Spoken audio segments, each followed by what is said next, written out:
అభిషేక్ శర్మ. ఈ పేరు తెలియని వారు లేరు. ఏ బౌలర్ అయినా అభిషేక్‌కి బాల్ వేయాలంటే భయపడతారు.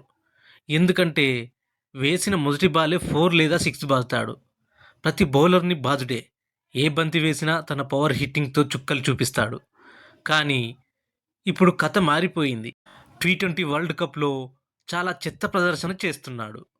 ఒక జింబాబ్వే మ్యాచ్ మినహా ప్రతి మ్యాచ్‌లో ఫెయిల్ అవుతూనే ఉన్నాడు.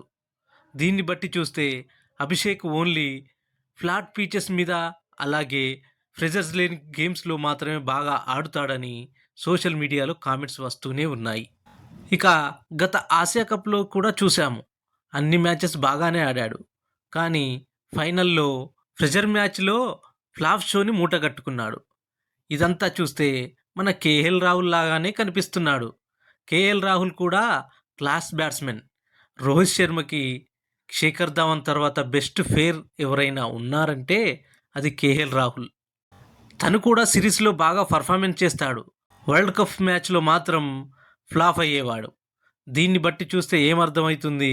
అభిషేక్ కూడా కేఎల్ రాహుల్ లాగానే టీమిండియాలో చోటు కోల్పోతాడేమోనని అనుమానం కలుగుతుంది.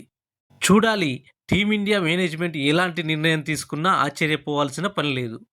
తనను పక్కన పెట్టకముందే తనేంటో నిరూపించుకోవాలి. ఎలాంటి మ్యాచ్‌లోనైనా ఆడతాననే సత్తా చూపించాలి. ఇప్పటికైనా అభిషేక్ శర్మకి మించుకుపోయింది ఏమీ లేదు.